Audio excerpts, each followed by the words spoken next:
Well, welcome, Luna Marble, to the Noble Hello. Shire for Progressive Discussion.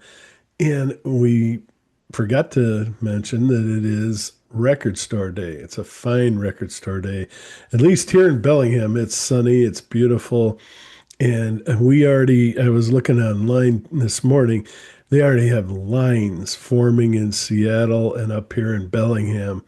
Uh, People love music up here, and they are in lines. I mean, long lines trying to get in to get all the nice record store day merch that comes out. But thank you, Maria Rico and Dragos, for Maria. Obviously, is the lead singer of the band, and we're going to talk about their debut album. It was fantastic, and Dragos plays the lead guitars. And thank you for taking time out of your busy schedules to talk about your debut album. Now, Luna Marble's album was released back in November. We've been trying to set up a perfect time to meet, and it just so happens that's today, right after the moon shot. By the way, do you guys know about Artemis too? Is Oh it yeah. we went to the dark side of the moon? No, they Dark went to side the of the moon. Yeah, yeah. Yeah. yeah. Same. I know everything about the moon. Nice. So I'll tell you what. Do you guys want to just say hi first, and then I'm going to jump into questions? Mhm. Sure, sure. Hello, everybody. With on a marble. Like he said, I'm Dragos, this is Maria. Excited to be here on the show and looking forward to it. Hit us with some questions. You were mentioning Record Store Day. We got our album on vinyl as well now. Look how beautiful it is. It He's is. Yeah, proud. I was going to We say only got open them it up. last week on vinyl for the first time. Yeah. And you got this beautiful queen little Oh thing here. wow. So it's real nice. It just reminded me of it, so I just thought I'll show it. No, Uh, please. Yeah. Are there like inside credits or anything else you want to show pictures? there is credits, yeah. Yeah, here. Here on Do this on the do the back. gatefold. Do the gatefold spread. You know what I Yeah. mean? Yeah. Oh, The other way too. The other way cannot see too. anything. Oh, the back is just the Back. back. There you go. Yeah. And Ta-da! tell us a little bit about that. I mean, I see the moon, and is it a marble in the middle? Is Yeah. that okay? Yeah. Well, that was going to be my first question. How did you come up with that cool name, Luna Marble? Well, Um, it took 6 months to arrive here. yeah. We were a band for 6 months and we had no idea. And I think like when we were like brainstorming, you said Marble Arch or something like that. I just like the word marble as part of it because it's rock and we play rock music and it's a white rock and for some reason in my mind that was a good symbol for like female fronted rock band. So yeah, Marble Arch. I wasn't sure about it either, but Maria was hated it anyway. Really? And then Marble lasts forever. I mean, look at well, I mean Marble Arch as the name. She liked the idea of having marble in it, but oh yeah. Marble Arch. Um, And then it was a bass player who we just wrote like a brainstorm some yeah, like and I kind of put like anything celestial. Like I always been drawn into like moons and stars and suns and anything to do with the night. And so like we put like concepts down and when I say that I wanted something very like whimsical and celestial, he suggested Luna. So we put two and two together and a you got child was born. marble. Yeah. Yeah. Child was born. And you guys are very 70s oriented, which somebody that grew up in the 70s, love everything you do. I mean, they did, well, they did Rhiannon and they did, goodness gracious. Well, you know some of the songs. They did Elton John, Goodbye Yellow Brick Road. I mean, they've done some really good covers, but their music itself is very bluesy. It's a mix. It's a great mix. Yeah. There's a lot of blues that took me right back to Led Zeppelin, one of my favorite bands. And there you go, number four. What does she got? Oh, she's got the Zaffo. All right. You guys are definitely fans, yeah. So then, I guess that's the next thing I was going to ask you. Um, who is it? And I'm trying to get the right way to ask this question because every time I ask this question, people tell me who they like now, and there's nothing wrong with that. I definitely want to hear that. But which bands, and it must be Led Zeppelin was one of them, but which bands just drew you out when you were little tiny kids, like 10, like me? I remember at 10, Genesis, Led Zeppelin, and it was like I someday would love to play like that. I never did pick up an instrument. But anyway, who was it that pulled you out and said, I want to be a musician? Do you want to start? Sure. Funnily enough, it was none of that 70s stuff for either Yeah. of us. Who was it? Yeah. For me, it was I think Guns N' Roses, funnily enough, and Oh, AC yeah. Guns N' Roses, AC/DC, and then as soon as I started playing guitar, I really got into guys like Joe Satriani, Steve Vai, Eric Johnson. Dream Theater. Then from the G3 stuff, I got to John Petrucci, and then from there I got into Dream Theater, and that became like the band for me. Like when I was 14, I was like obsessed with Dream Theater. I knew everything about them, all the Easter eggs. It was great. It was a great band to be into, Mm. at that age because there's a lot of hidden things and little cute, smart things inside their universe. So yeah, that was it for me. What about Mm. you? Well, I was born singing, and I'm really lucky that my dad was like a record lover. He has vinyls upon vinyls and CDs. So I think my first favorite band ever was The Police. I remember when I Oh, was, I kept asking for So Lonely to be put on repeat. And I always it's a good one. been into loads of music. And I think Foo Fighters has been very forced upon me. And I grew up like going to every concert. And I think my my big realization that that's what I wanted to do with the rest of my life is I went to see the Foo Fighters on the Wasting Light tour 2010. I was just 10 and we were in arena in Madrid and I just saw everyone singing along with them and Dave Grohl being such a charismatic from from man. I just like that's what I'm gonna do. And then I got to the 70s through like Foo Fighters and Nirvana. Like that was like my teenager years. Like I was really into grunge because my dad was. And then I discovered Nirvana doing a cover of Heartbreaker from Led Zeppelin. And that blew my mind. And I think I've been stuck in the 70s ever since. I just went down a rabbit hole of 70s music. And I feel that's what speaks more to me authentically. Okay. And I got to do this. My wife said don't do it, but I'm going to do it anyway because it just, I don't know how anyone misses it. You look and you almost sound like Kate Bush. Do you? I know, and I I mentioned it. I sounded mentioned like it in. Kate I Bush. mentioned it in the review. You don't feel it. Nah. I don't think I sound like her. She has a very soprano operatic tone. I wish she's very cool. Like Yeah. I've been really obsessed. Dragos will tell you I've been singing Wuthering Heights non-stop, and there is no way I can sing it I, like I her. thought I thought you were gonna say Stevie Nicks because I do think she looks and sounds actually a bit like Stevie Nicks. Disappointed. Yeah. And I really kind of miss that until I listened to that Rhiannon, and I was like, yeah, there's that mysterious sound to her voice that it was underpinning everything else. I mean, I was just focused on listening and looking at what I thought was Kate Bush singing Led Zeppelin, and I was like blown away by that because Yeah. you'd never in your wildest dreams ever think of her singing Led Zeppelin. Although I think they were friends, and I think um, uh, I what's love his her. name from Pink Floyd pulled her into a lot of those Yeah, it was friendships. David Gilmour who was introduced into the scene. Like it was little And encourager on Peter her. Gabriel too, yeah.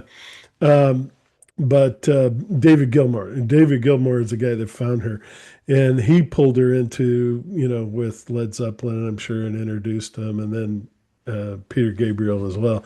But yeah, no, I. But you don't. Not a big fan. No, I love Kate Bush. I just don't think I can, in a million dreams, sound anything like her. I think our tones are very, very different. I think Kate Bush is quite operatic in her Yeah, singing. very soprano. Yeah, I and mean, Yeah. I'm flattered. I wish I could hit those high notes. I'm yeah, flattered, but I, it's just a different school of singing, I guess. yeah, Sure, Yeah. sure. No, no, I'm not trying to say you're her, but I mean, you look so much like her. It's like, anyway. I will All give right. you the resemblance. I get the resemblance on You get the physical wise resemblance. a lot, to be Yeah. fair, All yeah. right. I do see that as well, to be fair. Yeah. All right. Oh, babushka. Oh. Bambushka. All right. You're going to try that one. That's Yeah, good. I wish, Okay. I wish. Huh? I wish. What happened to the I don't know camera? what's going on with this Yeah, Zoom. I'm losing you. Yeah. There we go. All right. It's not- So tell us how your band started, though. How did you guys find each other? How do you emerge? How do you evolve? And how did you finally get together and say, let's stop talking about this. Let's put out a debut album. Should we do in two parts? Shall I start with the beginnings? Go And, on. and by the way, they're from Manchester. And are you still in Manchester? Or? Yeah. Yep. Yeah. Okay. So I guess it started with, UK. That's the UK for those of you yeah. that don't know your geography. Anyway, go ahead. Sorry. There's a Manchester in the USA, right?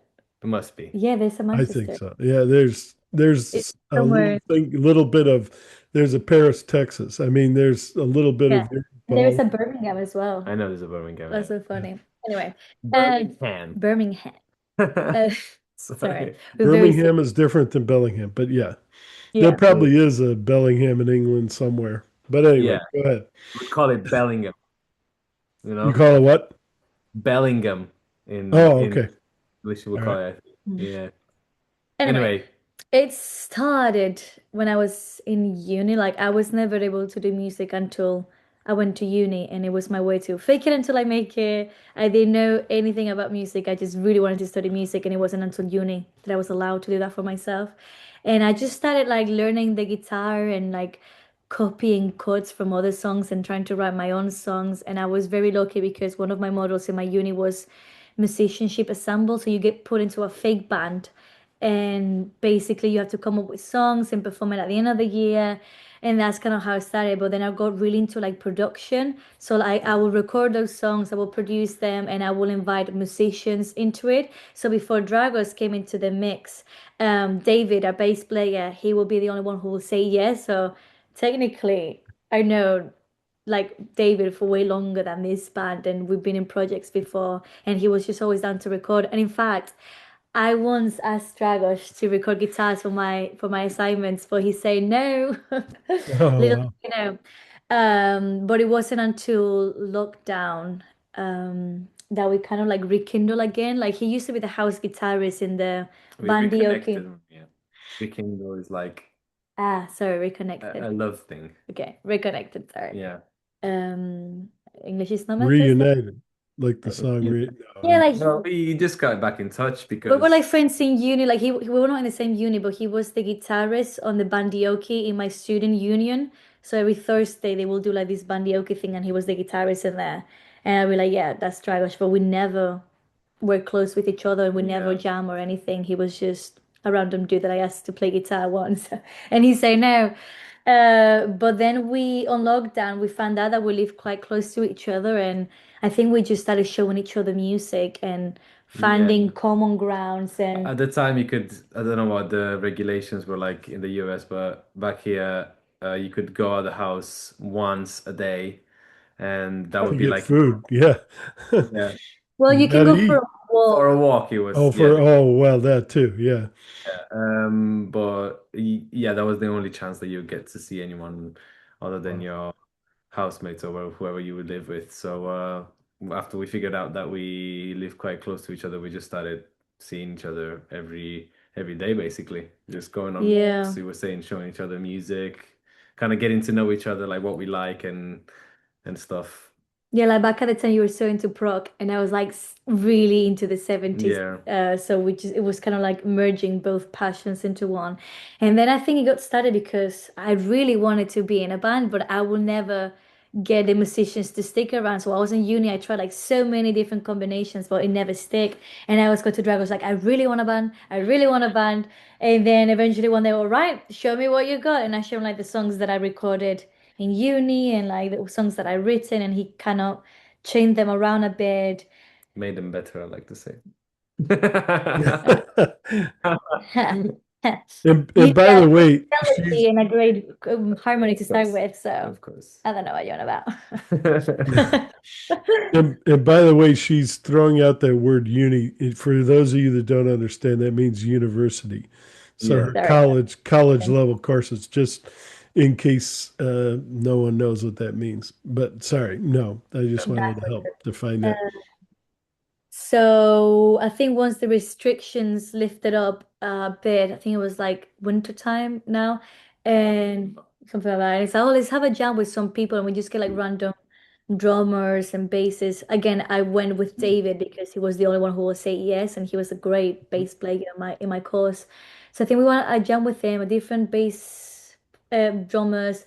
But eventually, me and David used to be in a function band, just playing covers, and the drummer Sean, which is a drummer in an album, but not longer with us. He got invited because he was friends with David, and then we just had a jam in. It worked. We Yeah. made great music. I think we all had that power, and he's such a great drummer, like a powerhouse behind the kid, and he just get that supercharged energy that I think Yeah, we're now known for. But for sure. for sure, not anymore. Yeah. All right.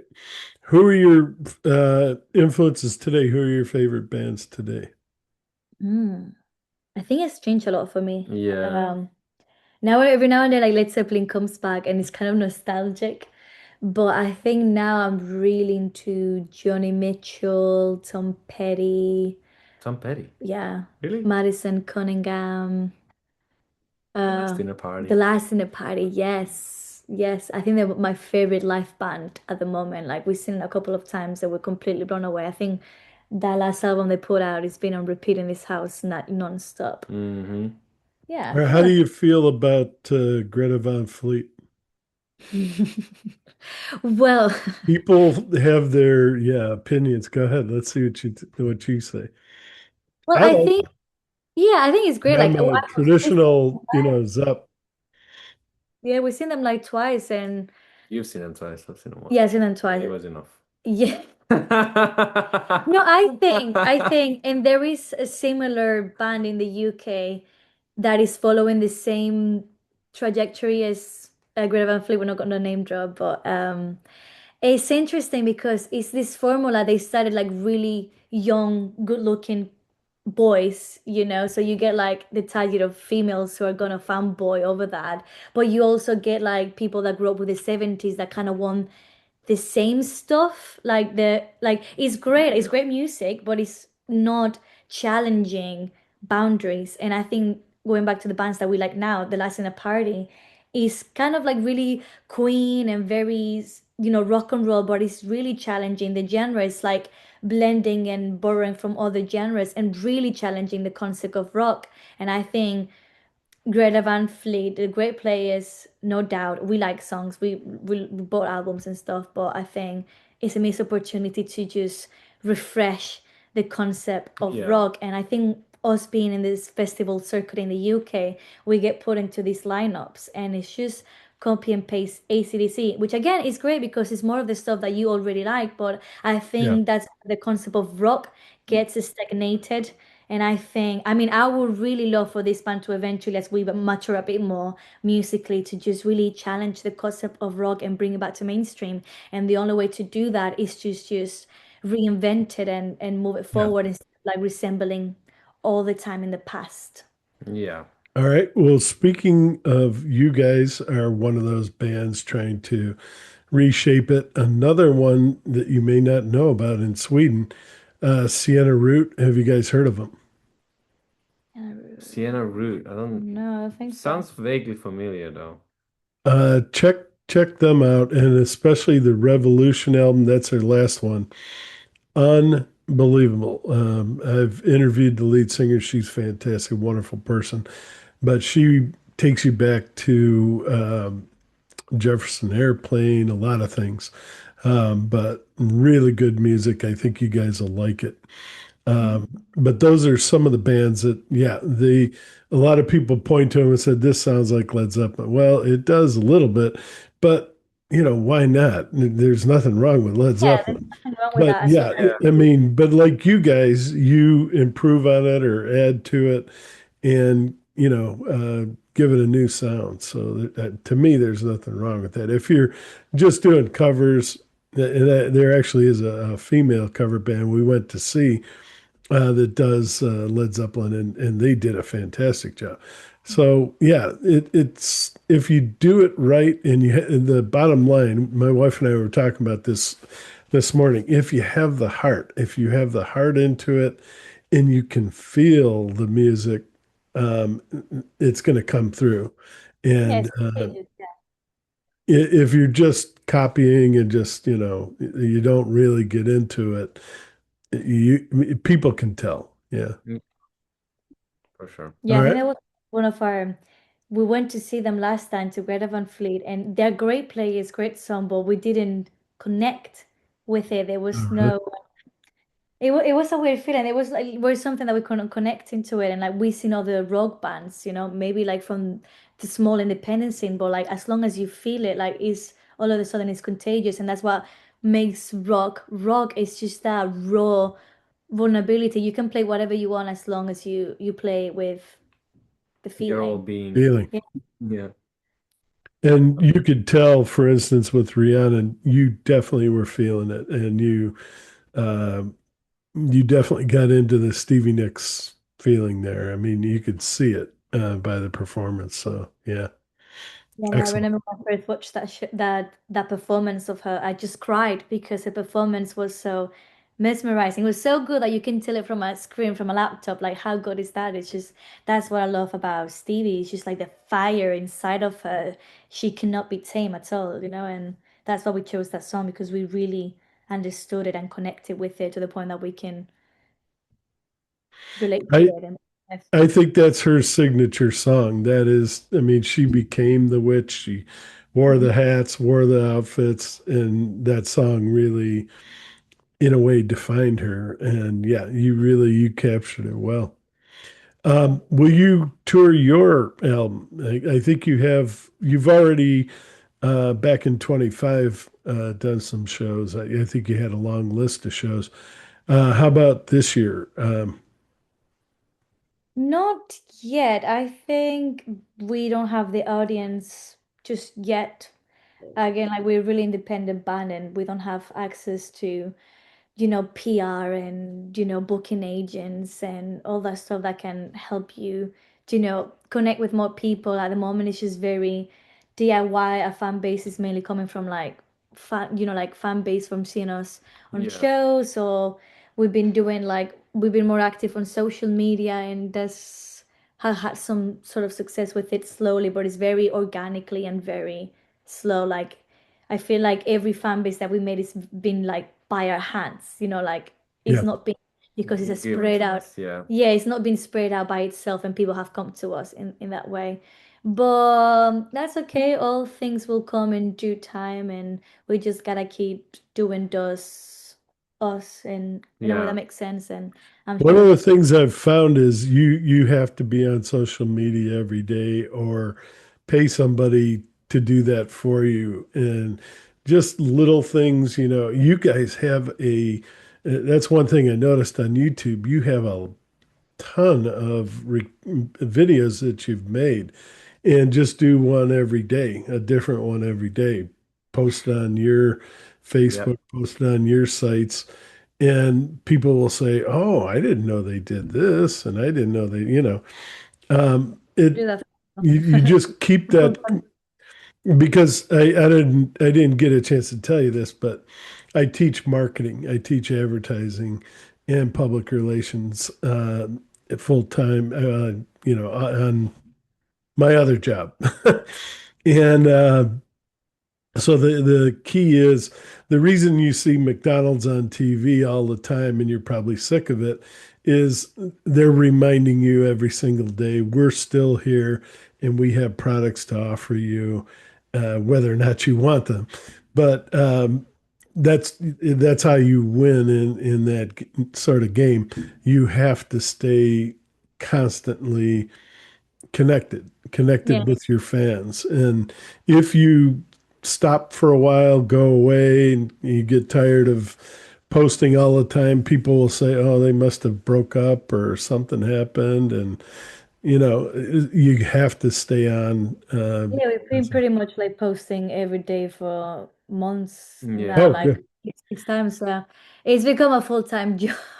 It does. Like Yeah, sometimes we unfortunately. wake up and it's like, wow, we're posting today. Like we need to do this X amount of stories, TikTok, Facebooks, YouTubes. Like Yeah. it is really, I think like nowadays for musician is really hard to balance because obviously like we're still small and we're not generating any income from our music. Like, and if we do, all gets reinvested to be able to do it again, like buy more vinyls, buy more merch to keep the flow Ball rolling, going yeah. and trying to do an album, second album is written. We're just waiting for the funds to be Available. available. And But and yeah, then and then you get an idiot like our president that throws tariffs and just messes the whole system up. I have a band out of France that I'm trying to get a CD from. They can't even ship it. They're not allowed to from their country because Really? of the idiot we have over here as president. So yeah, I mean, this year has just been terrible for the music industry as far as getting product to the United States. Where obviously this is a huge market, and yeah, like it's really you hard would to. love to Yeah. sell CDs over here, but and I think We were looking into it, like there's so many bands that have like audience in America, and I think for the type of music we do, it will go down well in Yeah. America. very But well. Yeah. pieces alone, they can cost up to 10 grand. Who musician is making that amount of money to be able Really? to do that? Yeah. Like Days. there is this other girl group that I went to uni with. They call Dirty Blonde. And they just went as a duo. And I visited for two people because that's all I could afford it was 10 grand. And it's just I feel like there is such a big gap for musicians. You're either a Sabrina Carpenter and you can throw millions and do a tour with no problem, or you just gotta be years and years on waiting line. Or Els Bailey, she's from the UK and now she's going to the America for the first time, but she's on her fourth album and she has like millions of streams. She is more than fourth album, I think. No, it's fourth album. Really? And but she's been on it for like 15 years, but she's only now been able to do that because of the demand and it being able to break even. It's just so unaccessible to go on tour at the moment for Yeah. musicians. I think it's a dream for us to be able to tour in America. Yeah. Just I've One, never been to America, so just going would Yeah, be we always fantasize about it, don't we? we'd love to have you, definitely. Tell everyone because you are involved in something that's very interesting to me. I really, when I read about it, talk about the Kerrang Radio, Marshall Records, and the Download Festival. I went in and definitely voted for you guys, nice. but tell people about that because that was a great link to find and keep I'll push it as well. Yeah, I haven't had a chance because I was getting ready for this interview, but Well, voting I'll closes on Sunday. Yeah, oh, tomorrow. it does? Okay, Tomorrow is well, the last day to It's post. only on for a week, yeah. Yeah. but go But ahead and tell people about this. I mean, it's Marshall uh amps and stuff like that and records as well as well, go ahead. Kerrang is one of the best music magazines out there. But go ahead. yeah, I How mean, did you get involved?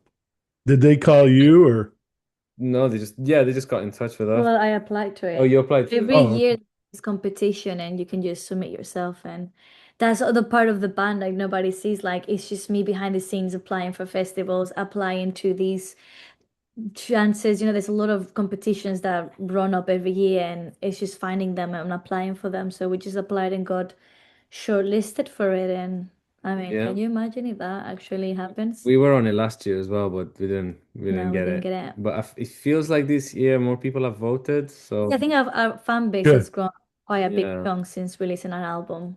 So who knows? We shall see. But yeah, that would be a game changer for sure.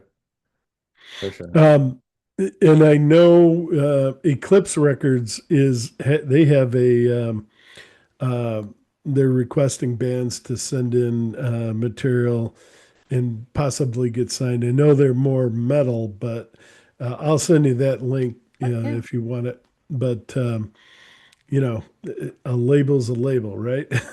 You just need Absolutely. It that will back. just help everything. Like, for example, our second album is already written, but like, how do we go back to the studio when we just spend all of our money that we had saved up to make vinyls? Like Yeah. it's just either or. You can never do everything, and that's why the times take so long. It's just like coming up with the capital and making sure that your vision gets put out, and that's like how some you can tell like the difference between like a really polished band and a DIY band because you're cutting corners all the time. And I think that's the most frustrating Part. part because we're so creative and we all have these ambitions, but we have to make it realistic how as an independent band and still working jobs. How can we make that happen?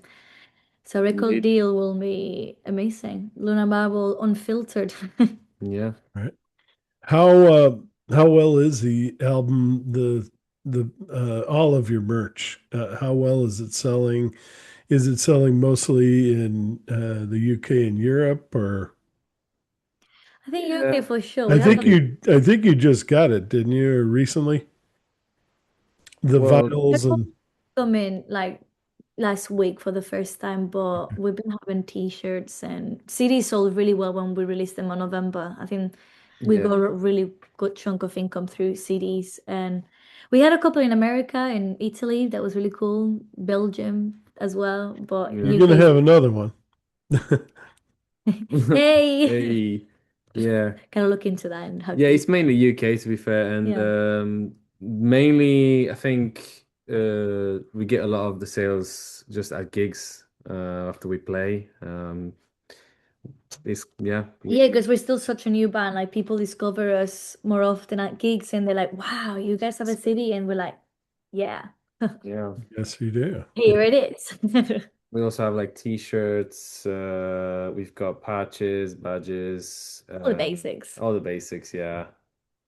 Anything All else? right. We've got like some nice DIY ones like handwritten lyric sheets. If you Um, want to show anything, it's up to you.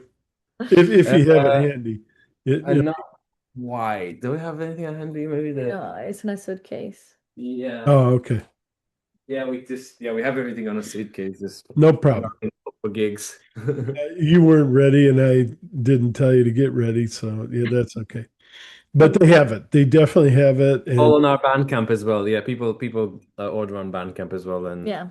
we can like ship. And I made very lovely internationally. pictures of all the merch. I spent a full day making pictures and rearranging the lining and all of that. So, so Yeah, she's an artist as well.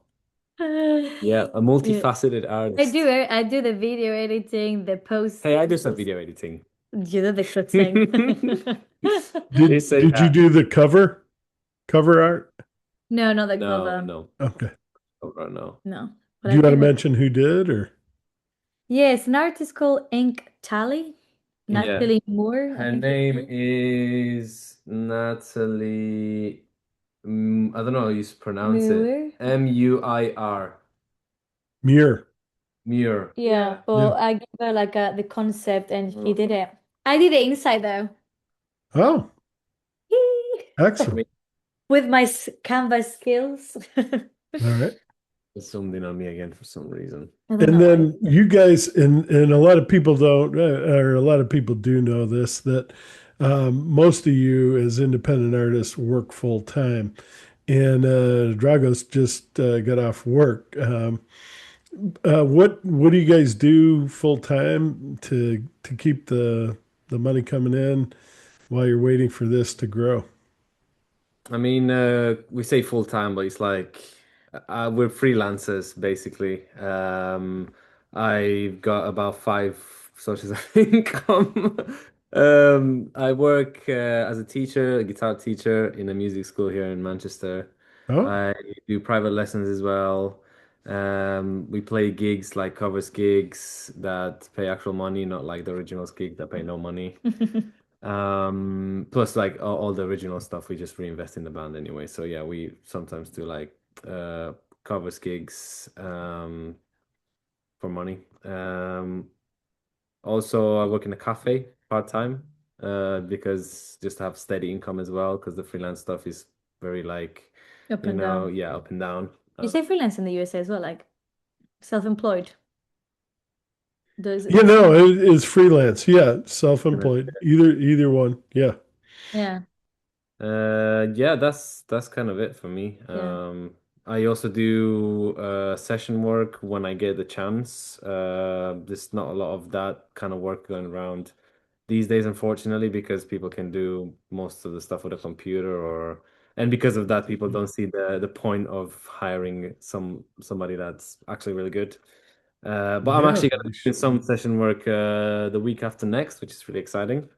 Good. Uh, Good. and yeah, that's about it. What about you, Maria? Well, I'm very lucky now. I've been able to downsize my sources of income. I'm focused on working a bit less so I can focus more on the band, but I do musical theater workshops. I do one-to-one singing with kids. I used to do like primary school teaching, like music theory, and that was Oh, horrible.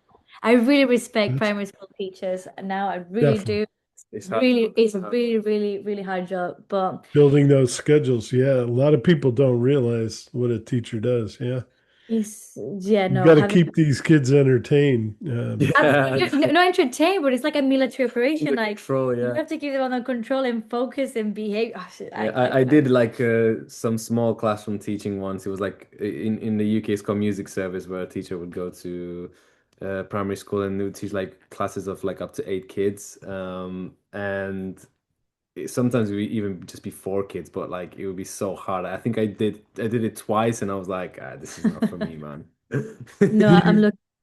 do you take away their phones? I mean, it's got to.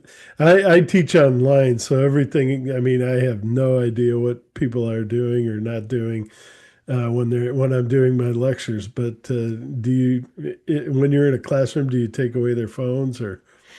I don't have phones where I teach. Yeah, I don't No, think I don't think they had phones either, like where I you're was, but technically not allowed.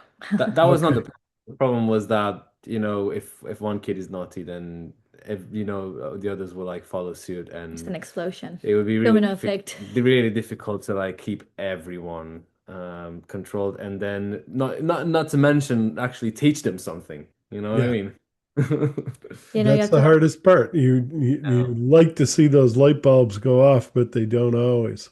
yeah. Um, exactly. You there's know, so like many things distracting everyone, but I mean, especially kids these days that, yeah, you really have to do I think on a provide it. primary level, like on more academic level, is kind of tough. But like, I'm quite lucky to say where I am, like the musical theater workshops that I do is like an after school thing, and it's very rewarding. Like the kids that go there, they really want to become They want to artists. be there. Okay, that is. I'm quite lucky with this job that I have currently, and now it's my main job, only part-time, and it's very, really, really fun. I get paid to sing Hannah Montana and High School Musical, and I love that. That's the people want to know about me. Like, yes, I become as a rocker, but I got my beginnings with Hannah Montana and High School Musical, guys. And Yeah, nothing. stayed. I'm a Hannah Montana fan. She's huge. Yeah, she's still, out there. I think she's working on a new album, isn't she? Uh, Well, Miley Cyrus yeah. Yeah, released Miley. I don't mean Hannah. Yeah. a year ago, maybe now. I was obsessed with that song, remember when it came out? Yeah, we did a cover of it Yeah, as we did a well. cover of Yeah. it. What do you guys do on your free time, if you have any? It's Well, hard to find any free time, but what do you do on your free time? Banward. No, we have free time. Maria, go on. You've been see Maria used to be like work, work, work, work, work, work, work constantly and to the point that she would burn herself out. And I think just like starting this year, she's kind of starting to find some balance and do some Yeah. actual recreational activities. Oh yeah, I'm doing on dance lessons. I do Oh, Pilates. I've been doing this book called The Artist Way, The Creative Way, and been on a journey. It's quite nice because it gives you like activities every week to do. So I've oh, been good. postcards, I've been doing crafts. Yesterday we went to a trampoline park. Wow, Yeah, that is a lot of fun. Oh, who doesn't like trampoline? yeah. Absolutely. It wasn't a trampoline park though, sadly. We thought it was, but it wasn't. It was an inflatable castle.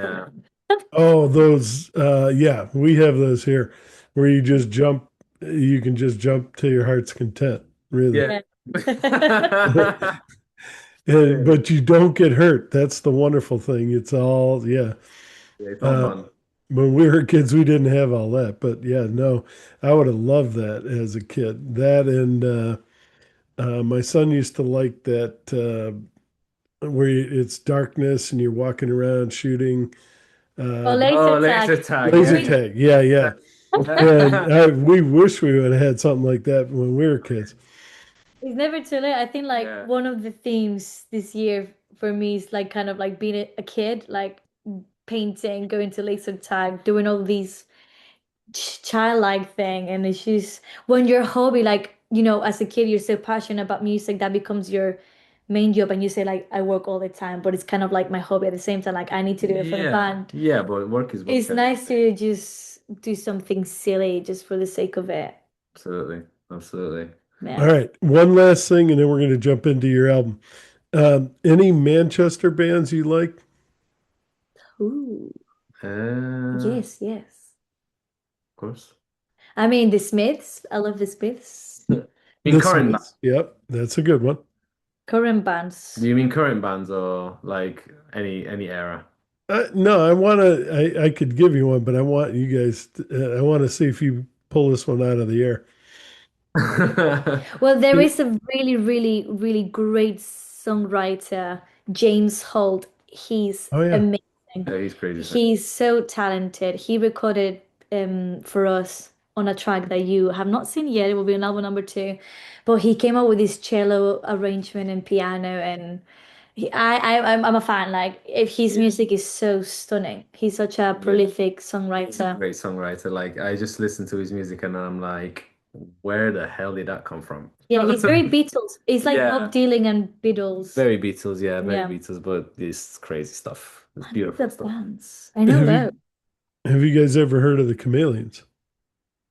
Chameleons. I don't think so. Sounds Oh man, familiar. Are very we doing? very good. Kind of the '90s. They're still out there. They're still making music and touring as well. But check them out. Very good, like I say, '90s music. Sort of post-punk, I guess they used to call it. But one of my favorite bands from that area. Mm. All right, let's talk about your album. It's a fantastic album. You take us through so many different memories for me. The debut song, I mean, the first song is "Running," and I could just hear Stevie Ray Vaughan from your guitar. And it's got to be a nice, recognition for you. But it really did. It sounded like, he's still out there somewhere. I guess Stevie likes to bash the guitar, and I like to bash the guitar as well. I used to always break strings at gigs. You remember that? Oh The yeah. era of me Yeah. breaking strings at gigs. Yeah, that's it. Literally, just Stevie bashes the living life out of it, and so do I. Could say that. Yeah, All yeah. right, you found that. And then how about you, Maria? Let's see, what else did I say here? Well, the song is about resilience, personal empowerment, breaking free. Talk a little bit about the inspiration about that for that song. Well, I funnily enough wrote the riff. I would like to take credit for that one. Excellent. Yeah. I wrote like I used to like sing riffs into voice notes and show it to guitarists. Cool. And this song actually originally was demo with another guitarist, Ritual King is the band. And then I eventually showed it to Dragos and he put more Hendrix into it. But I think we just jamming it out like when I was in this other with this other guitarist and the theme running, running came about. And I think all my life I have been running in that way. Like I'm just like a free spirit and so Yep. strong-minded in my own way. And I think that song is about that. Just cannot be tamed, just run free like a free spirit. And she does that in a lot of these videos too. Um, well, we're gonna get to those in a minute, but yeah. And it looks like you guys live. Do you live out in a farm area? I can't remember if it's All of My Love or if it's the Crazy Love Oh, Crazy that the where crazy love. you're. love. Yeah, Which one is it where you're out in? It looks like Yeah, crazy farm. loving. crazy loving. Yeah. Is it Crazy Loving? Okay. Yeah. Um, but do you guys live out in that area or? No, it was we collaborated with like some friends that kind of coming up as videographers. I think they call the Shake Sisters, but yeah, they're coming up as videographers. So they gave us the favor to that out for us. I think it was one of them that her parents had a farm stage, so we drove for like an hour and a half to that location to drive through it, and it was great. It was great vibes. It was very DIY. Like they hand built all the things that you see on the music video, and we all got really hands-on involved into it, Yeah. keeping the DIY spirit alive in here. Yeah. Indeed. And yeah. All right. All of My Love. And when I first saw that, I was like, and I heard the Zeppelin kind of sound, I was like, are they gonna do All of My Love? But it's not that. It's very different, but it's very Different to the good. Zeppelin one, eh? Yeah, I think it's Black Huh? Sabbath. I said pretty different to the Zeppelin one, eh? Yeah. Oh yeah. Yeah. But good. No, very, very good. And to me, on the review, I mentioned this is the one where you sound a lot like Sienna Root. And if you listen to Zubaida Salad, that's the lead singer, you will, I think you'll see what I'm talking, or hear, I shouldn't say see, you'll hear what I'm talking about.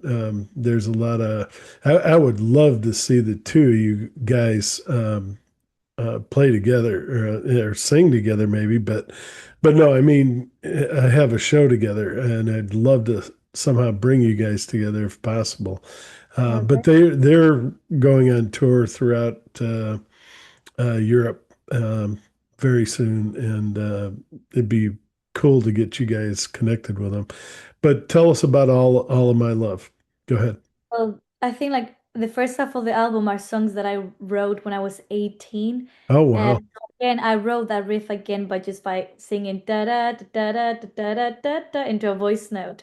And at the time, I was really into Black Sabbath, and I think like the middle section it sounds a little bit like that. Yeah. is because I discovered the tritone. I was like, when I was writing this for my uni assignment, I went to the guitarist like, "Can you give me the flat six?" And he said, "This is gonna flat five, sorry. This is gonna be a very random section, but I just wanted to go like this." And yeah, That's cool. yeah. Well, like, it always comes with music for me first. Like I will come with like music and the melody first, and then the lyrics will come later depending on the vibe of the song. I never think about it. It's the first thing that pops into my mind when I'm jamming along. I never write intentional, which is Yeah. yeah. Well, once you get the idea, then you can start Yeah. being intentional about it. But yeah, that's kind of I didn't do much like lyric writing these days, but like when I used to do it, that's how I would go about it as well. And what is the story? The way I took it was a toxic relationship. Am I right, wrong? Yeah, like, I don't know. It was one of those songs that I was 18 and I had to write lyrics for my uni Just assignment. just throwing words at the music. Well, I Oh, think okay. there is a lot of evolution through this album. Yeah. Like it's not an album put together like you sat down, let's do an album. It's songs that I wrote when I was first making music when I was 18 and then I shared to Dragos. There are songs that we wrote together like Redemption, The Ride, like us being into a band. I think Waves is like a more mature one that I really sat down and thought about the lyrics because I was more experienced. But I think All of My Love and Running, I think those are the very first songs I ever wrote as a child. So Okay. I wish I could say there's something meaningful about it, but it just serves the purpose of the song, unfortunately, these two. That's Yeah. okay. No. And then how about Crazy Loving? It's to me one of the zeppiest or Led Really? Zeppelinist songs on the album. It's Yeah, really definitely mixed Fleetwood Mac. Yeah, for sure. It's funny you Yeah. say that 'cause, I was I was covering No Quarter with my old band when Maria showed me that, and I remember he was just strumming chords and on the verses and in the beginning, and I thought, this could use a riff, so I just kind of like the riff is very much like a modified No No quarter. Quarter riff played on guitar rather Thank than. you. Thank you for mentioning that. Yeah, I Mhm. was reading this. I couldn't believe it. And I don't know if you've seen it, but I was reading this interview that John Paul Jones had, and they asked him his three favorite songs. He didn't even mention No Quarter. I'm like, that is your song. And, Jimmy and Robert cannot even, and even John Bonham cannot even say that they had anything to, I mean, they did have something to do with it, but that's his song. And he didn't even mention, I couldn't believe it. It's a fantastic song. And All for right. those of you that haven't heard it, please listen to it. But there's so many of these Viking type bands, and they don't listen to that. I mean, no, don't copy it, but take the next stage off of that song. I mean, imagine people tromping through the snow, with swords, and that's what I see when I listen to that song. Wow. Yeah. And what a song! Yeah, I mean, what do you think about it? I want to hear your feelings. About No Quarter. Yeah. I mean, it's one of my favorite Zeppelin songs ever. Just everything about it, to be Mm. honest. Like, I was it's reading, sorry. sometimes it's really hard not to write a song exactly like No Quarter for me. To be There you honest with go. you, Yeah. just both sections, like both the vibey verses and the or whatever they are, the vibey parts, and then the more groove-based riff section. Just Yeah, there's a lot of things that we took in from that song. Like it was the first time that I heard Robert Plant's vocals. It's like, what does he have on his voice? He's a flanger or a phaser either, or and we used the same effect on my vocals on Waves because I just Huh? love that phaser effect on his vocals. Yes. Yeah. so, yeah. But Make it. You set that as a goal. Do a. I mean, don't call it No Quarter, but do like No Quarter Part Two, because I think you guys could Waves do. a bit like that. Mm. Huh? I think like the verses on Waves are a bit like not quarter. No, but Yeah, it. Go go ahead. on. No, no, no. I was just saying, yeah. I'm telling you, it is a fantastic song. It'd be wonderful if somebody sort of completed the story. It's kind of like so many people pushed David Bowie to finish Space Oddity, and so many other people did sort of their own little versions that he finally came out with the part two. And most of us were like, that's not what we wanted to hear. But anyway, no, it's his song. But no, yeah, do that'd be great. That would just, I mean, there's so many, and that's the thing. That's what, if you want to hear from people from the 70s, we don't want you to do No Quarter again. We don't want you to do Stairway to Heaven again. No, we already have that and nothing can touch it. Yeah. But learn from that and then come up with something similar, or something that sort of The spirit, yeah.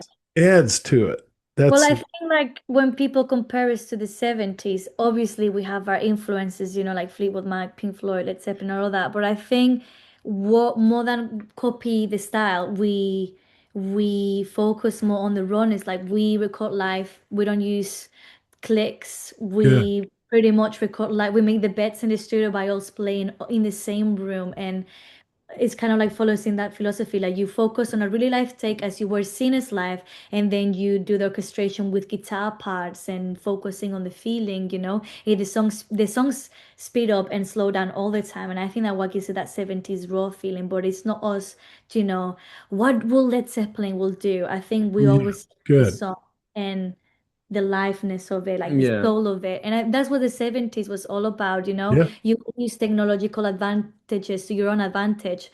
Like, but we don't go to the studio. We're gonna record to tape because that's what's meant to be. We use Pro Tools, and we dip it in and out when we need to. But I think the core of it is like we record live. We use this orchestration with guitars, and we always serve the song or soul wise like what it needs. And I think that's what 70s about it. But there is none of us being like, let's make this sounds like Fleetwood Mac and Led Zeppelin. Well, No. and a lot of the 70s was the feeling. I mean, people were outside, they were in nature, they were doing things, they were reading Tolkien, they were, experiencing life, and then they brought that into their music. And these days, I talk to some of these generations, it's like, we're going to go and play video games. Nothing wrong with video games. It's fun. It's fantastic. I used to do it all the time. But you're not really experiencing something. I mean, you're experiencing a video game, but it's hard to bring that back to music unless you're going to make music for video Yeah. games. And Yeah. that's where I see sort of the difference is people don't get out enough to do things to experience and then come back and bring that to their music. So I hope you do. And it sounds like you guys do. You're out in nature, you're doing things, and you're not, hopefully stuck inside all the time or during COVID. Yeah, everyone understands that. But and you kind of touched on it, but let's go into it. You just got, and we're going to talk about your new album here in a little bit, but how does that writing process start? Maria, do you write all the lyrics and they write all the music, or better question, do you write this stuff and then, hey, send something by text or by email? Hey, I got something really fantastic. Listen to this. Or do you say, I really have something fantastic. Let's get together this weekend and let's jam. Let's throw it out there and see what everyone likes. Yeah, option B. Short Uh, answer. We like to get together and well, Yeah. actually both, to be There's fair. been a lot of approaches. Like I said, Yeah. like songs like All of My Love, Crazy Loving, Seal Sorrow, like I already written myself, like, but it will be like simpler strumming melodies, but I will have like the bass of the song, and then Dragos eventually evolved it, and then we take it to the rehearsal room. But I think it's always been like me and Dragos at its core. Or like for example, like I remember maybe a few years back, I was learning both sides now on the guitar, and that kind of inspired into finding myself into another song. And I went to Dragos, it's like, oh, I think I have a song in here, and I will try to guide him like by singing parts, like in the same way that I've written riffs just by singing into the voice note. Or Drago sometimes has a riff that really speaks to me, or like chords like on Misbelieving, it's not out, but we have a live session on YouTube, I think. Yeah. You just say that you like the A minor into C major thing. It was on California Weather, but that took us into writing Misbelieving Yeah. because I just heard something from Dragos that inspired me to write a melody. But I think like most of the songs have been me and Dragos back and forth, and then we bring it to the room. And I like to get really involved with the arrangement, so do you, to be fair. But like music comes first and lyrics last because I okay. don't like to think about it. It's whatever comes when I'm jamming, like because we will jam the songs in the rehearsal room and I will start mumbling things. In fact, there's so many gigs that I've been out singing, just singing nonsense about cats and wines because the melody was there, but I really Yeah. struggle with lyrics. Music comes first for me for some reason. Like I think I have a producer's mind. Like I will hear all the layers, all the arrangements, all the instrumentation and the melodies and canto lines and all of that. But lyrics is something that I need to sit down later on to finalize. Yeah, indeed. All But right. we also like Go to ahead. say, Yeah. sorry, to go on the other side. We also sometimes just get together and maybe like I have like a riff or an idea or a verse and a chorus or whatever, and we would just get together and jam. And some songs like Redemption, for example, Oh, the ride as or The well. Ride as well. Yeah, those songs were like songs that had the main riff that I liked, and We then just wrote there and then. yeah, we just finished the song in like both of those songs in about an hour, just like the overall structure, Wow. so structure with the core. Well, not the Yeah, but pretty much the 70% of it, let's just say, like the structure, the sections, Maria had the melodies, all the riffs and so on and so forth.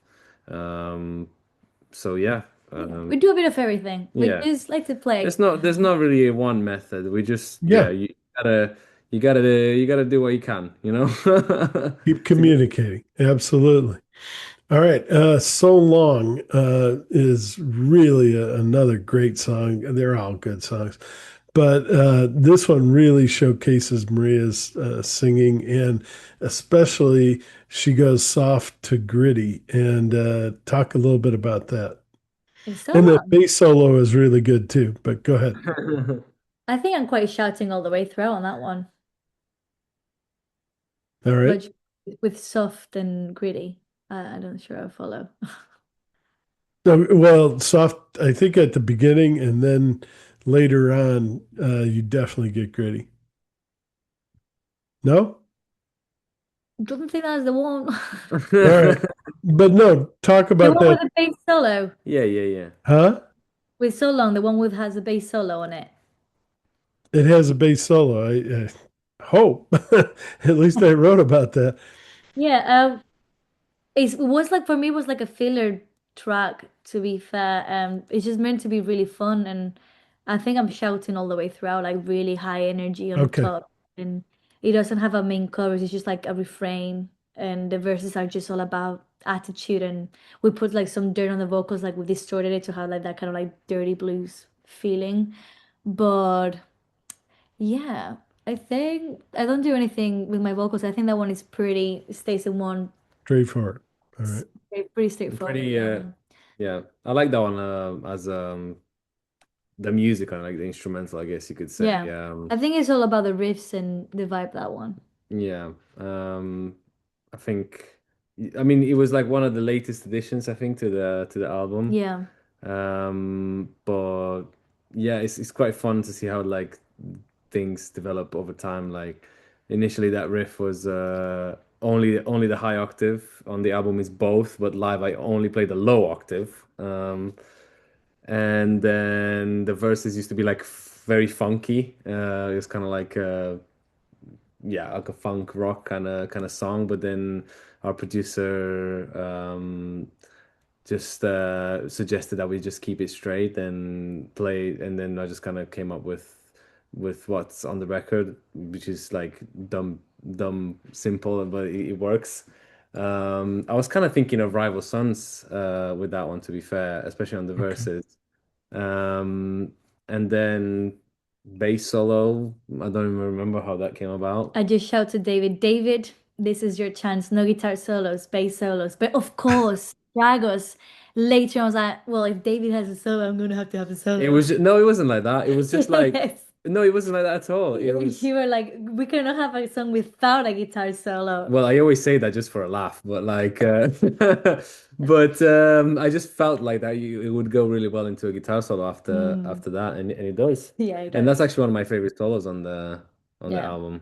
Yeah. It's nice because I think like I need to praise David, our bass player. He's such a terrific bass player and Musician in general, isn't it? he's great. Like one of the best bass players out there. Like he plays bass such effortlessly and then he's like playing the most face melting things ever. So we feel really lucky to have someone like David in our band. So it was like I really wanted to have a song that we could just put the spotlight on Let him. him have it. Yeah.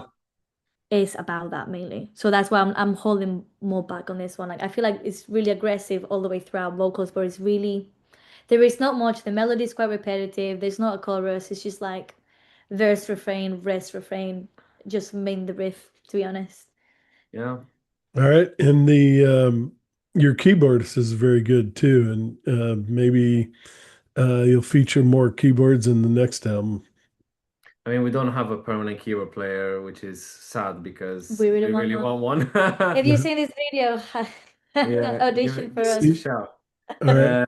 No, it's because like we want that kind of like Hammond organ sound, Yeah. not just that, but we want that, and that's quite like a The Um, Pink Floyd a keyboards. specialized kind of thing, not like everyone that plays keyboards knows how to get like to play like Hammond organ style like stylistically appropriate Hammond organ parts, if that makes sense. Yeah.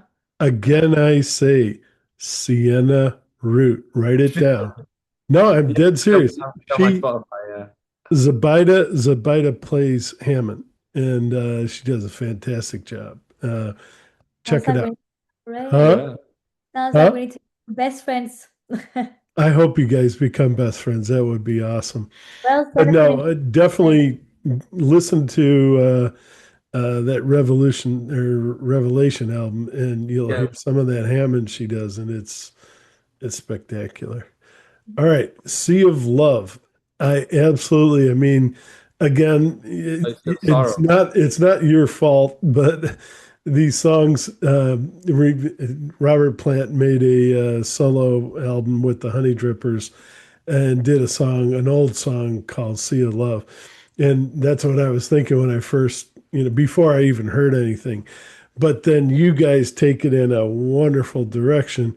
You take it in the Doors Moonlight Drive direction, and I was like, this is spectacular. But were you ever influenced by that song, or do you know the song I'm talking about, Well, Moonlight Drive? funnily enough, it's called Sea of Sorrow. But Or we I'm got it sorry, yes, from Sea of Alice Sorrow. in Chains actually. Huh? But I got it from Alice in Chains, Sea of Sorrow, Oh, okay. There's a Is it song, yeah, Seal Star is one it has it from too. Dirt? No, it's from the I don't know Face. why I wrote Sea of Love. Anyway, Yeah. That's so good. It's from Face, the first album. It's actually. Mm. Second track. It's not Dirt. Anyway, I am 100% sure. well, we cannot remember. Who is the real Alice in Chains fan here? But I'm I wrote that song joking. when I was just about learning guitar, just by hammering on and off on an F sharp chord. It was really, really simple back then. I just only had like four chords and that riff like going on off an F sharp chord. And I think that one is more meaningful lyric wise. I think again I wrote it when I was like maybe 19, 20, and I never write lyrics consciously. Was I right? No, that's not Facelift, but it's third one, not second one. It's actually, Yeah. wow, I thought it was third This for album is something. sick. Yeah. Anyway, going back to it. What's that? I lost myself. Yeah, no, the Yes. lyrics, yes, lyrics. I never write lyrics like intentionally, like the meaning always reveal itself after. And I think yeah. looking back into it, I think it's just like what an really early 20-year-old, coming out of your teens, it starts to realize, becoming a person of your own and how lost you can be. Like you go to uni and you're exposed to this new life and you're trying to figure out who you are as a young adult, and that can be a very lonely process. You're surrounded by all these people, but at the same time, you're trying to figure out who you are and who you want to be with and what you want to do. And yeah, I think it's just very kind of the meaning of that song is just expressing that anxiety, but also it has that uplifting thing that, despite how many times you're gonna fall, you're gonna pick yourself up always. And it had this imagery of at the beginning of a man sitting in a desert in a porch. I don't know. Well, that's No. how the whole thing came about. I just imagine this man looking at desert on his porch at sunset. So that was the vibe of the song. Okay. Like from Alice in Chains. All right. Yeah. Not anywhere near what I was. Do you guys Hey, know? You guys have heard the song Moonlight Drive, I hope, by the Mm, Doors. which album is probably. it? I had a big Doors phase. Moonlight I Drive. think it was the second album. Anyway, no, I think it might be on the first album. I can't. Well, anyway, take a listen to it when you get a chance. It's really good. All right, Redemption. You've talked a little bit about it, but do you want to say anything more about it? Yeah, so I love talking about Redemption because the We main all riff, need it. Yep, we all need main it. riff, say again, sorry. Oh, I'm just saying we all need the chance at redemption, the Yeah. Absolutely. opportunity. Yeah. I think. Oh yeah. So the main riff, it was a riff that I had for a long time. A very long time. It was one of the first riffs I've ever written, actually. Inspired by a song called Bomb Track by Rage Against the Machine. Oh, okay. Uh, it's one of the first, if not the first song I've ever learned on electric guitar. And I just never found a home for it because I used to be in more like metal bands growing up, and that's not really a metal riff, like just blues scale, kind of pretty much like classic rock riff. So somehow I found myself in a classic rock band, after all those years, and I was like, this would be a great opportunity to bring this riff into the room. Yeah. Whoa. And I did that, and like I said before, after that the song kind of just we finished it in like an hour. It Wow. was just one of those songs that just wrote itself. It just all happened really quickly, like I bring the riff, and then all of a sudden that inspires someone else to take it, to a verse, and then that inspires someone to take it to a chorus, and then we do the structure, and then boom, all of a sudden somebody knows where to go for a bridge, and it just all happened really quickly. So it's really fun when that happens. But Definitely. yeah, what would you like to say about Redemption, Maria Rico? Yeah, no, I think I wrote like most of the lyrics there and then. The first thing that came into mind was I love with you, baby, this Oh, yeah. thing. And I just kept hammering on that one. And I think it's just like I was more into like philosophy during that time, like all that stuff during your early 20s. And I thought it was quite symbolic, like giving to love. Like sometimes you can be quite hesitant, but I think if you embrace and give Yeah. into it, you win more than you lose. So that's kind of what redemption is about, like you eventually get redemption by just opening yourself to love. There you go. Absolutely. All right. The ride is a very short 2-minute blast, but it's excellent. Do you want to talk about that one? Well, I think people need to know this because every time that we write songs, we put like working titles, but I mean, as you can see now, we're very silly people in this band. We're really humoristic. We You got to have fun. Yeah. we're always cracking jokes, and yeah, I'm not gonna get into it, but I think the You got to have a working sense of humor. Yeah. yes, yeah, but this band has something else. I And think the what's three that? of us together in the same room is quite something to behold of. Yeah. I Uh, bet. but I think the working title was Deep Purple Banga because that's No, it was just Deep no, Purple. it was Deep Purple Banga. I always finish the songs with banger at the end. I Hmm. think what was the other one? Filthy Banga was another one. Was it? No, Fil 70s banger. 70s Banga, Filthy Calypso Banga. Like That was not a yeah, banger. yeah, yeah. These are my voice notes. But that was the working title because there was something very deep purple for it. It's like a song that's very similar. Yeah, it Uh, does. well, trying to think. I just thought the riff sounded kind of like Deep There is Purple. one. Oh no, is the one from Whitesnake. Whitesnake. Yeah, there's Oh, a verse riff. Whitesnake when everyone was like Deep Purple. Yeah, the verse riff. Oh yeah, with Coverdale and the verse riff on the ride. And I had no idea about Yeah. this, by the way. What was that song called even? I don't remember. There's a Whitesnake song from the Coverdale era. No, sorry, Coverdale. I don't know what I'm talking about. Early Whitesnake stuff. Anyway, I was listening to that stuff like years after we wrote the ride, and the verse riff is just like the main riff in that song. Which is So crazy. Do yeah, not sue us, Blue Purple. yeah, but But it was a coincidence with yeah, that. But I think you brought the riff, we just started jamming, and I just had this like country bounce into it. It was just so catchy, and the song just came about, and I think I was like talking about cats and wines and that guitars. was the one. That was the one. The cat's eyes. That's all from in my that, mind. a lot of things can evolve. Yeah. Yeah, That but was then good. it was one of them, like I just couldn't come up with lyrics. I just kept saying like writing because I mean this is gonna sound really bad. Should I say this No. to an American audience?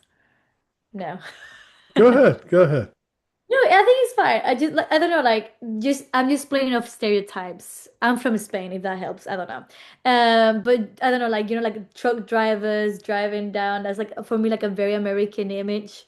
So that's why because it had that kind of like country American twang Yeah, into it. And Southern sound. Southern, yeah, Southern American twang into it. Yeah. I just keep going, and I'm riding as if I'm driving a truck.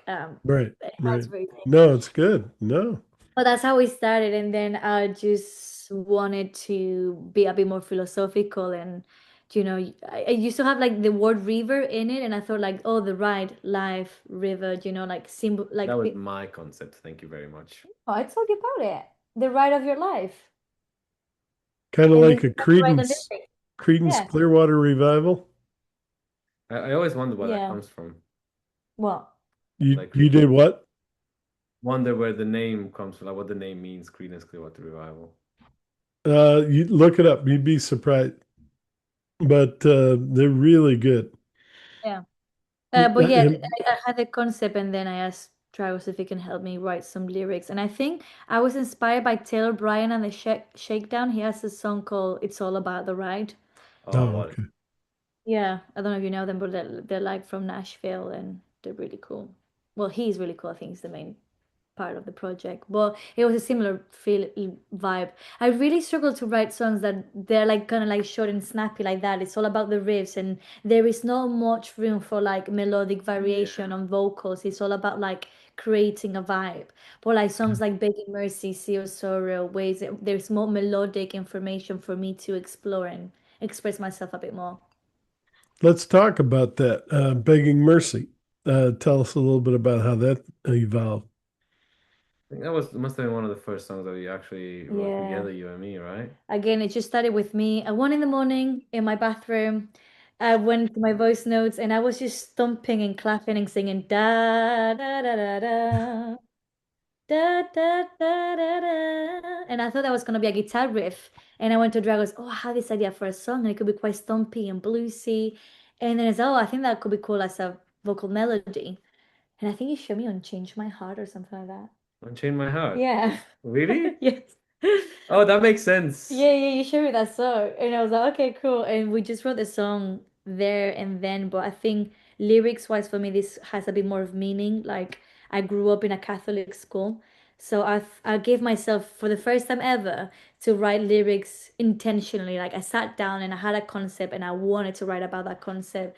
So it was kind of like talking about, Catholic you know, upbringing and kind of like lust, not through a personal experience, but I thought it would be fun to just oppose this kind of like femme fatale persona, Sure. being more like sexually free, and then also that conflict of religion, how do you fit between both, like it's almost a sin to be sexual, if that makes sense. But it's No, not from yeah, a personal experience. I just because that was my upbringing, like the Catholic upbringing. yeah. I thought it might be a cool thing to write about. So I'm really, It was. It was very cool to write about, and very cool to hear it in a song. yeah, no, and I love the melody. I love the bluesy. I think like I started mainly as a blues singer, like by going to, we have this venue in Manchester called Mats and Frets. And every Monday, the first Monday of the month, they do like a blues jam, and there's a lot of like Wow. students and musicians that come in for a chance to jam. And I think that's where I learned to be on stage and listen to people and so I love singing the blues. I think that's my favorite one of the album, I think, because I can really do everything I want with my voice, if that makes sense. And those of you that don't know about the blues, it's a fantastic way to eventually get to progressive rock. I mean, look at Jethro Tull, so many other bands that started with the blues, and the blues is just it's ingrained. It's I mean the Bread and butter. Led Yeah. Zeppelin, all these bands were influenced by the blues, and obviously Rolling Stones, all of them uh, Yeah. have some sort of blues start, and yeah, and it's because there's so much feeling in blues, and you can absolutely see it, and you either get it or you don't get it. Because I know some people are like, I could never sit and listen to the blues. It's too depressing. No, that's the whole point of it. It helps, you You know, know, it's funny, repair like, the, negative feelings. Go ahead. I'm sorry. I mean, I guess like the subject matter is depressing, sure, but to me, like blues is just full of joy. If that, I Yeah. mean, it's all the blues, but I don't know, like it's so. I guess it's full of feeling. Yeah. You know, full of feeling to me means full of life. Full of Yeah. Definitely. What's full that of quote? Like, life you means full of remember this joy. quote, like painfully alive, or like, Yeah. and I think that that kind of sums it. Like, it can like, because you're alive.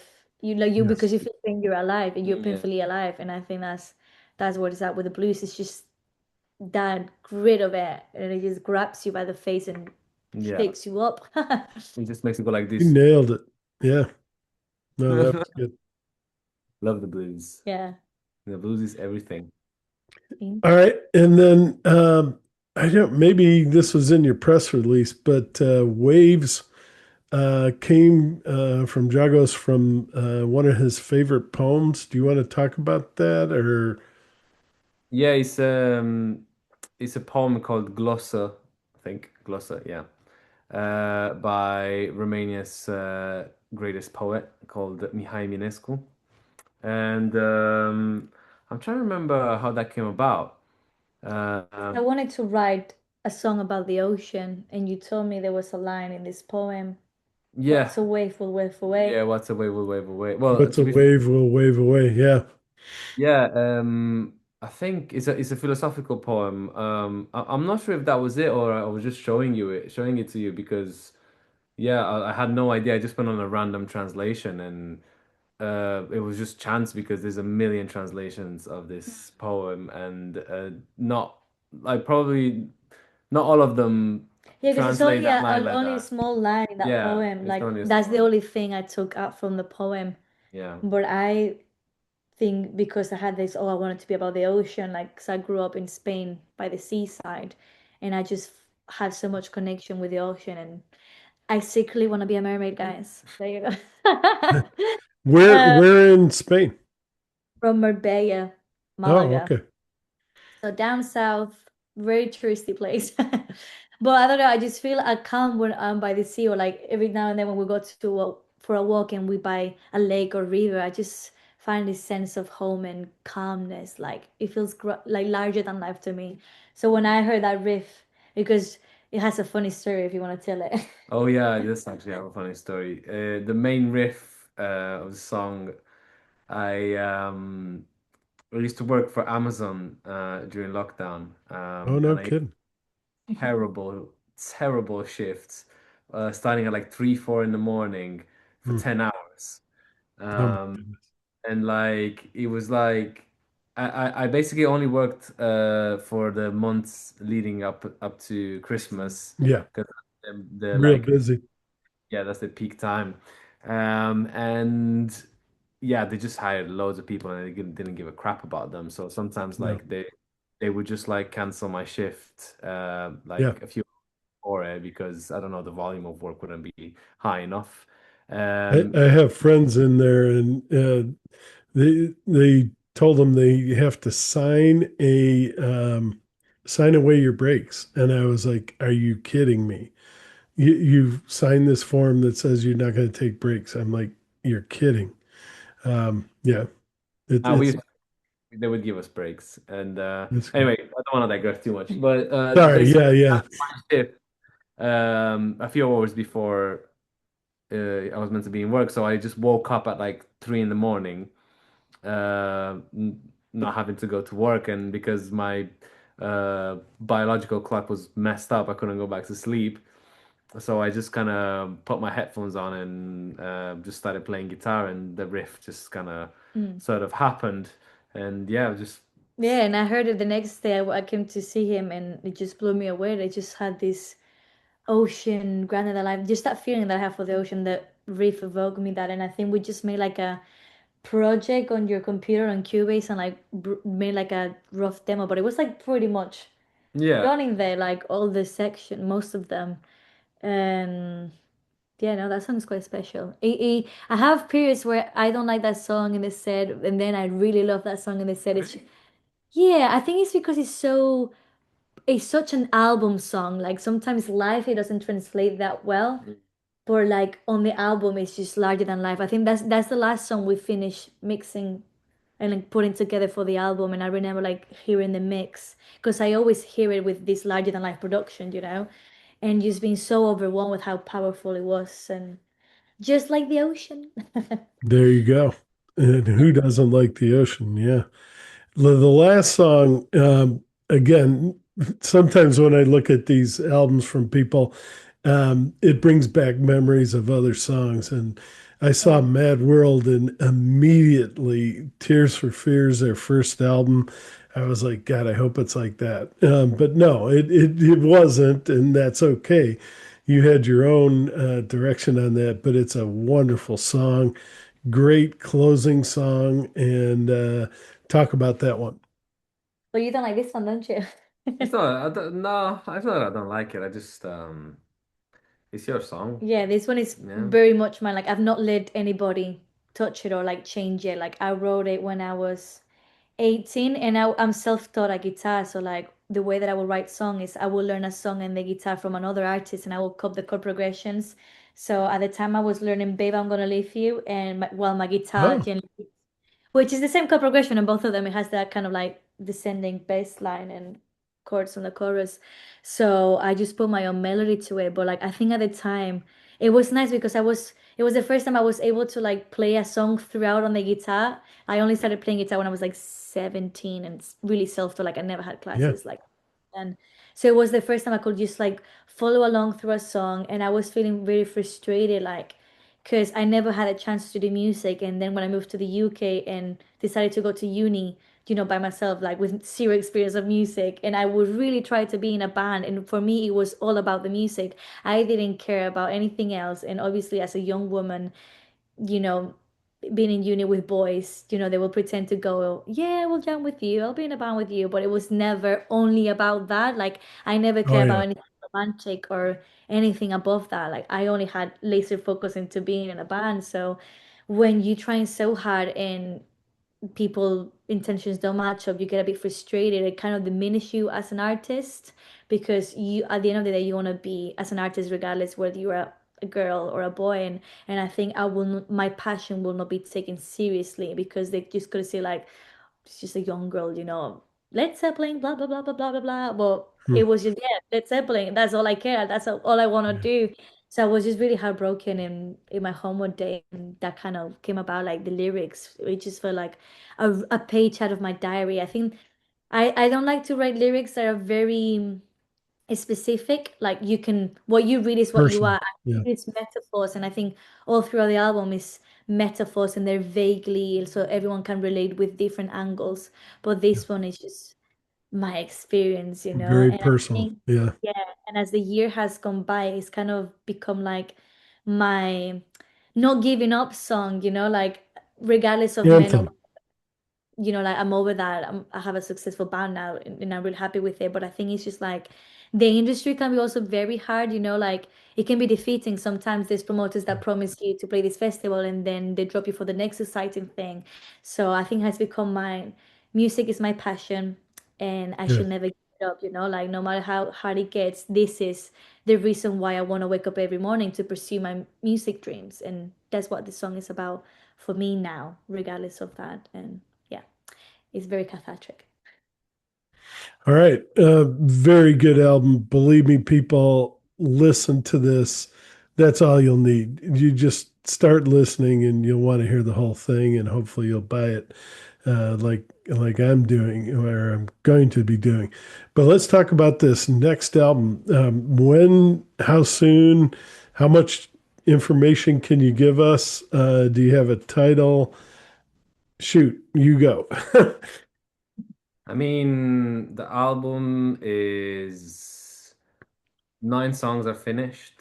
We're working on adding another one, I think. Yeah, writing wise, although some of it is recorded. When we Yeah. wrote when we wrote when we record the last our first album, we recorded some extra songs just because the studio time was there. And so there's like three or four, I believe, Four. and four. Oh wow, I so think. we're in a good place. Yeah. Uh, Five even. That almost sounds like a double album. Nah. it could be. I think I have visions. I think it's gonna be very, very different from what you hear already. I think Yeah. it's gonna be more ethereal, more acoustic, electroacoustic blend. But there are some songs like, for example, this is gonna be the last track on the album in my mind. Yes. We wrote it at the same time as the first songs, like Begging Mercy. Like Yeah. we wrote that one in there. It's funny, I was thinking about it. Song's called Time, and the idea for it Oh, came even before we had a drummer or a bass player when we were just jamming with random people because do you remember we went for a jam with this Yes, drummer yes, and then we just kind of happened, that the whole vibe, yeah. vibe, yeah. So there's songs in this second album that they're even before songs like Redemption on the Ride, but Yeah. we always had the second album in mind, like good. the vibe was gonna be like, and I think the second album is gonna be more philosophical. There's better, like the lyrics are more personal, the melodies are more exciting for me. Yeah, it's gonna be more of a concept album. I have a very strong concept in mind, Can you but tell us? should we commit to it? I Well, mean, I have ideas. It's all in the sketch process yeah. because, as I said, we're just waiting so we can go back to the studio. But this time, because we've done everything DIY ourselves, we know what we're gonna do now. I think I just kind of like the idea of rebirth. Like Luna Marble, debut album, self-titled, is kind of like an introduction to ourselves. But this one, it's gonna be, yeah, this is Luna Marble, well, with intention. It's just not like some songs that we happen to put together because that was our first beginnings. I think this is gonna be like what Luna Marble wants to say in one album and how we're gonna move forward and even more shades of us. It's not all about that energetic rock and roll. Yeah. There's a more ethereal, whimsical aspect to it. And I Yeah. like it. It's more some pettyish at times. It's more More Pink Floyd. It's more yeah. tamed. More minor. Let's just say More minor. minor. More minor and moody. But I personally love the songs on them Yeah. and I cannot wait I think to hear it's them all. more dare I say original. Okay. Um it's at least from my point of view, Yeah. because like you said, like a lot of the songs that are on the first album were songs that you already had and songs that you wrote when you were very young with It's your first experience at making music, if that makes sense. Yeah. but it wasn't for me. But with a lot of like songs that you just like steal things from and stuff, whereas with this one, it's like a lot more of. I guess what I'm trying to say is that first album has a lot of Maria in it. I think on the second album there's quite a bit more of my own kind of musical Yeah. universe as well. And from everybody, like from David Yeah. and the band. Yeah, it's more of a collaborative effort. Do do you have a title yet or No, we don't have a title yet. Well, I want okay. that title called She has the Drivers. title, but I hate it. Yeah. Well, at So the end of we're the not gonna day, get into it I am the over boss. here. No, that's all right. No, I don't No, want you're to not. start any fights. Yeah. This is where the band breaks. You've got it. You've got the exclusive. Well, thank you. No, and I'm not trying Yeah. to push or anything. I'm just for the people that are hopefully listening. Uh, No, we have they're happy to hear there's something more coming, yeah, and so am definitely. I, and that's great. Yeah, and Probably it could next. be 10, maybe 12 or so songs. So they have plenty of material. So that is good to hear. And even if all of it doesn't make this one, that just means that the next one is that much closer to being done as well. Yeah, I mean, Uh, we're always we, writing, and I'm sorry. funnily enough, I said we always writing, and funnily enough, like at least to me, it feels like the writing just gets softer and softer. Oh, okay. We're on that kind of trajectory at the moment. Well, it depends what we listen to at the moment. I think Yeah, I'm really into Americana and like a more singer-songwriter vibe. So I think that's reflecting that side of it. But it changes. I think what we're writing now is reflecting on what we're into. Yeah. But more And when Marvel. do Yeah. you think it'll be released? This year or next, Oh, or Definitely. further out? further into next year. If we're lucky, either Record labels, if you see this, please sponsor us yeah. and we can give you an answer ASAP. If we're lucky, spring next year. If It's not. No. yeah, no, but probably realistically not before autumn next year. Unless we win this record label deal. Yeah. Yeah. Oh yeah, This is like a specific thing. Like we get to record an EP, like 4 tracks or something like that. Yeah. So Fair enough. Well, who knows? yeah. but We you're holding out. There's a lot of bands that are just doing like an EP, but you're going to hold out and wait for a full album. It sounds like from what the way yeah, you like described it. we could have done this album like as singles, but I think for me the beautiful thing of an album that reflects a period of time and where you were. So like this was not meant to be an album, but like I thought like no, these are these first songs that we wrote together. So like yeah, it was not put with any intention, but it just reflects our early 20s, our first experience into being a band, like our early days of Luna Marble, you know? Yeah. Also, it's like what our set would have been, in the early years. I Yeah. think I want for one just like the idea that, Yeah. it's kind of like a snapshot of um of early Luna Marble. Yeah, so we're believers of the albums. We are not going to compromise on that because I think that's the beautiful aspect of an album. It's just Yeah. like a capsule of a moment in time. Yep. And they want to make a statement with this next one. So that's good. So be looking for that. And in the meantime, like I say, go to their YouTube channel. They have plenty. They actually have some live stuff that you can watch as well. I think there's some acoustic. There's just a great mix of Also, I must mention, if people in the US would love to get a taste of what it feels to see us live, we actually recorded and filmed our album launch release gig, and you oh, can okay. on our website Yes, for a the full modest 4K. price of $10. Which is not much these days. Yeah. But it's all The mixed professionally, all mastered, all video in 4K with three different angles camera. So it's like a very immersive yeah, film. it's yeah, It's the song remains the same, but with Luna Marble. in like, There you about an go. hour and a half You pulled long. that one out. That was good. Yeah. It's about an hour and a half long. It has just about all the songs that we have finished. We had finished in Even unreleased November. ones. Yeah. So yeah, just trying to push that because we've put that out and it feels like not a lot of people Know about it. know about it. Yeah. So yeah, just wanna put the word out there, Yeah. especially for people in the US who actually physically cannot come to a gig. Yeah. So Well, this comes to the last question. Is there anything that I missed? Anything we haven't covered? Anything else you guys want to talk about that we haven't talked about? I think we I think we in covered. the live album, well, we released an al live album that kind of links with the live film. Like the live album is like the shorter version of the live film. We just put the release songs, and it's out on all streaming platforms, on Bandcamp. But yeah, I think the live film is something very cool that we want to be doing because I personally love The Song Remains the Same Yeah. from Led Zeppelin. So it's a very cool thing to check out if you want to taste the experience of Luna Marble and our audio-visual experience, like with the starry decorations. We call it the Rock Around Circus. Yeah, we have kind of our own brand, you could say, of headline shows that we've been putting on for 5 years now, and that was actually the fifth edition, which is pretty nice. That it was also the debut album release as well, and it was probably our biggest sort of live production to the date. So Yeah. again, head onto our website band.com, I think. And you can find it on there. So yeah, check it out. All right. With their sense of humor, there's probably Monty Python's Flying Circus jokes on there. No, no, I'm kidding. Are there? You joke No. around a little bit?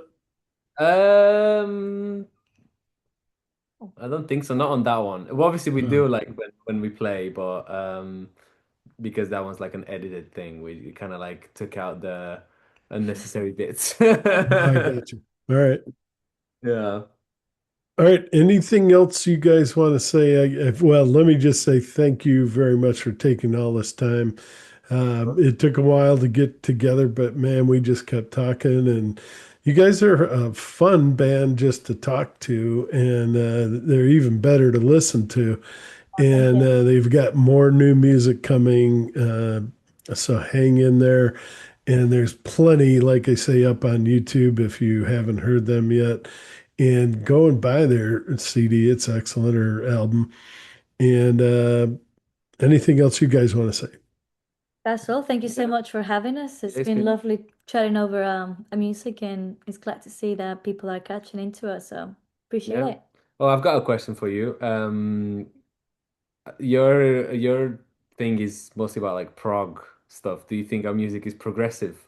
Well, the thing is, I've got the prog and I've got the metal, and you're definitely not metal, but metal actually evolved from the Yeah. blues as well. So you're kind of in between. But I listen to both. I listen to everything. I mean, if you look through my YouTube interviews, you'll find a lady that plays bass flutes. I mean, these things are taller than her. Oh And God. so, I mean, I like all music, really. I mean, uh, there's some that I don't particularly like, but even within those genres, I can find something that I do like. So yeah, I like it all basically.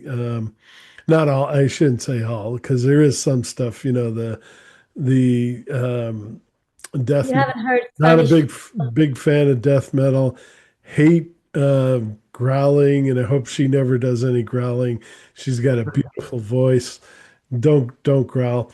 Uh, but yeah, really. Um, that and maybe twangy country. I can't take that. But my dad I grew up on Glenn Campbell and can't remember the other guy's name, but yeah, I mean I've listened Johnny Cash, that kind of stuff. So I can listen to that. It's not, my cup of tea. I'm not going to go out and buy any of those albums, but I'm not anti anything really, other than like I say, death metal, and the other one is rap where it's just vicious and violent rap. Keep it away from me. I'm not into that. But other than that, I can listen to just about anything punk. You know, I love grunge, metal, rock. Yeah. I don't know. Cool. All Well, right. thanks for uh, like Maria said, it's been lovely chatting to you. Um, yeah, That's it. Yeah. that's it. We're good. I'm really glad we finally met up and we got together because this is great. And I'll invite you when the next one comes out. Definitely send that to me, and I'd be happy to review it and we can get together and do this again. But yeah, um, Luna Marble. It's celebrate Artemis going around the moon and go out and buy a moon album. No. That's it. I like Love that that. tagline. Love We should that. use that on our socials Yeah, tomorrow we or should. something. We should. Really. All right. Sweet. I'm gonna if you have anything else, otherwise I'm gonna hit the stop the record here. Oh, we It's all all good. good. All Thanks good. so much. Bye Thanks. bye. Well, hold on. Don't leave yet, but I'm gonna pause the recording. Okay, thanks I will again, say bye to my the audience. Luna Marble. All right, hold on.